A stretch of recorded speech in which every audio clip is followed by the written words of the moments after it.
The film begins in the Arctic.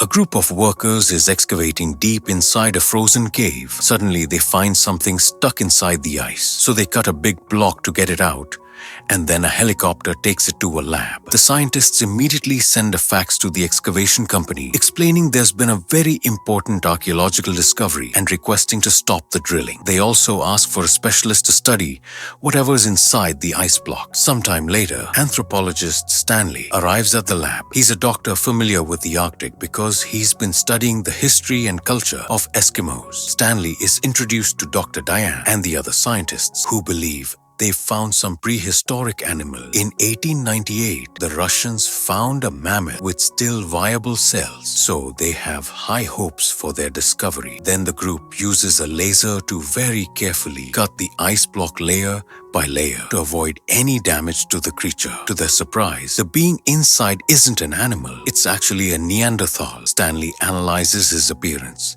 and concludes he's a hunter who lived around 20 to 40,000 years ago. He wants to take a closer look, but Diane explains that their goal is to cut the caveman into pieces and send them to the best research centers in the world. Afterward, the scientists thaw the caveman and take off his clothes and tools to start taking tissue samples. They also give him a bypass and monitor his brain using electrodes. The tests indicate that the Neanderthal's cells and organs are in perfect condition, and Diane theorizes that ancient humans had cryoprotectants, which are special cells that prevent crystallization. While the tests continue, the scientists are shocked to suddenly notice some light brain activity coming from the Neanderthal. They decide to try to revive the man, so they intubate him and shock him with a defibrillator until they can detect a strong heartbeat. Once the caveman is stable, they remove the intubation and the Neanderthal begins to wake up. He is very confused by his surroundings, the noises, and the masked faces, so he immediately starts panicking. Stanley takes his mask and the caveman calms down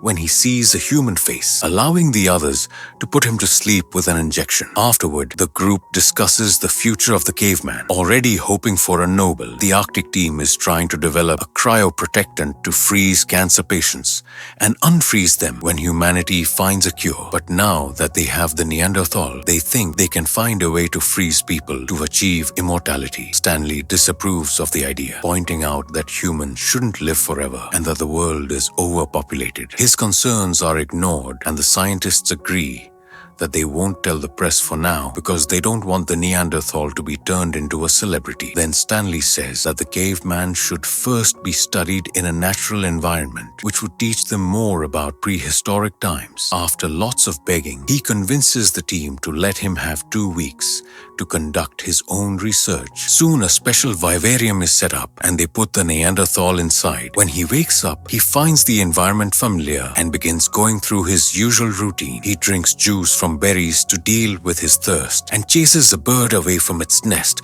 to steal the eggs. In the evening, he starts a fire using stones and cooks his food. In the mornings, he washes his body under a waterfall.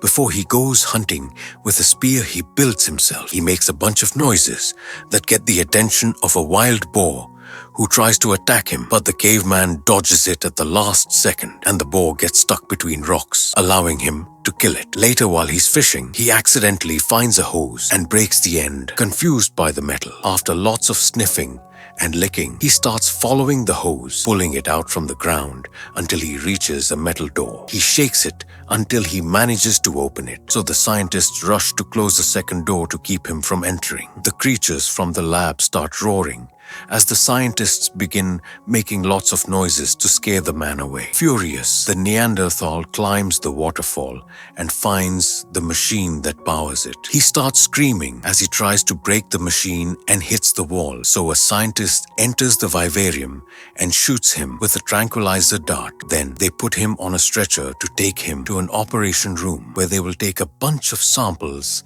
as they originally planned. Stanley freaks out and reminds them that his 2 weeks aren't over yet, but Diane tells him to accept things as they are. In the evening, Stanley shows Diane a video showing different tribes capable of dancing while stepping on flames, but Diane says it's just a nerve block. Stanley points out that only explains the lack of pain, not the lack of blisters on the skin. Next, He fast forwards the video to find a scene where an indigenous man is putting needles in his friend's face. Since there's no blood, Stanley thinks they're producing some chemical that protects their tissue. He theorizes the caveman produces his own chemical as well and convinces Diane to let him study him some more. Once the Neanderthal is back in the vivarium, Stanley enters it too without carrying any weapons or objects to avoid scaring him. The wary caveman begins running around, growling and yelling while finding spots to protect himself. Stanley is scared but still approaches him slowly until they're face to face. After some hesitation,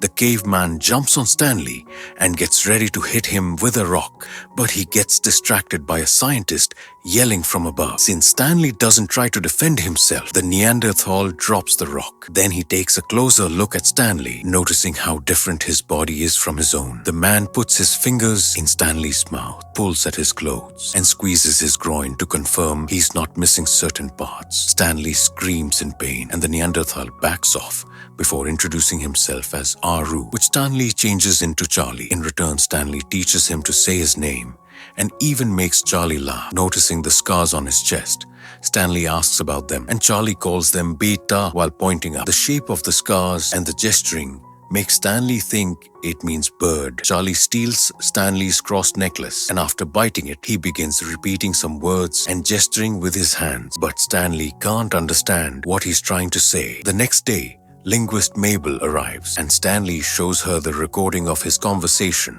with the caveman, but she'll need more to fully understand him. Then Stanley starts spending time with Charlie and learning many words in his language for simple things like rock, frog, and bone. Charlie also shares his food with him. In return, Stanley teaches him easy words in English. Mabel watches everything on the cameras and is impressed by Charlie's extensive vocabulary. One night while they sit by the fire, Stanley starts singing a song. Charlie likes it and encourages him to keep going. While playing with the bones from his meal, Charlie makes some noises to happily sing along. Sometime later, the scientists put Charlie to sleep again to take more samples and start a new experiment. He's put inside a special chamber at a very low temperature. Hopefully, this will activate the cryoprotectants and make it easier for the scientists to extract them. Stanley keeps on protesting, saying they're killing Charlie and that he doesn't deserve to be treated like a lab rat. Charlie's heartbeat starts slowing down, and the scientists have no choice but to get him out. Afterward, in the vivarium, Charlie keeps yelling in anger at Stanley because he isn't happy about all the experimenting and new scars. Suddenly, he jumps and pretends to attack Stanley, hitting the ground with his spear before poking his own chest. He's asking Stanley to help him self-delete,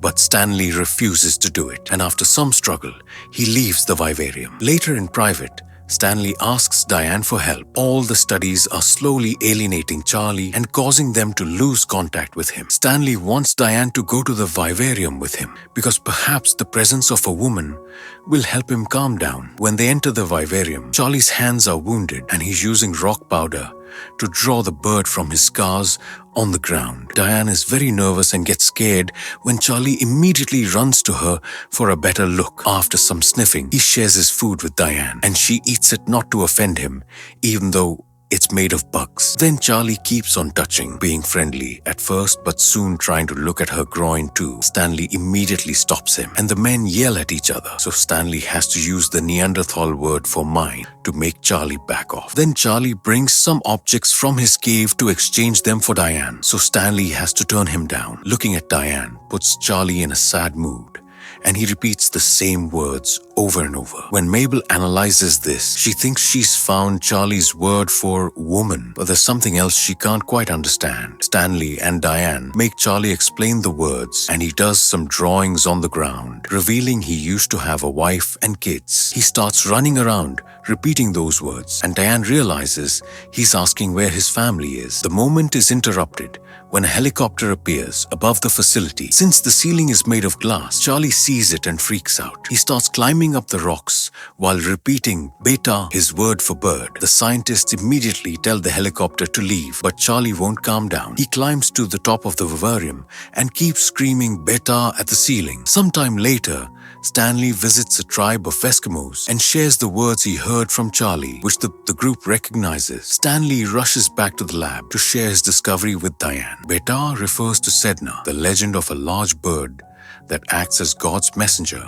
and carries people to heaven or hell depending on their behavior. One day, when Stanley is leaving the facility, Charlie secretly watches him and follows him outside, where he is amazed by the modern instruments he sees. Charlie injures a scientist and manages to completely escape from the facility. Outside, he sees snow and is very happy. Suddenly, he sees a helicopter that is about to land. He runs towards the helicopter, but accidentally hits his head on it and becomes unconscious. Iceman is captured once again. The researchers then decide that they will now conduct experiments on Iceman without caring about his life, and Stanley is removed from the project. Stanley decides that he will get Iceman out of the facility and release him into his natural environment. He somehow manages to get Charlie out of there. The researchers find out that Stanley has taken Charlie away and send a helicopter after them. When Charlie sees the helicopter, he starts running towards it. Stanley tries to stop him, but the ice collapses between them and Stanley can't see anything. Charlie happily grabs hold of the helicopter and it starts flying away. The pilot tries to pull him up, but Charlie doesn't let go of the helicopter. He believes he has got his mythical bird, which gives him a lot of peace. Suddenly, he lets go of the helicopter. Stanley watches everything from a distance. Initially, he's tense, but later he becomes happy because he understands what Charlie has done. In fact, 40,000 years ago, Charlie made an agreement with his god, the mythical bird, to save his tribe. The agreement was that when the Ice Age began, his tribe would remain safe, and in return, he would sacrifice his life. He separated from his tribe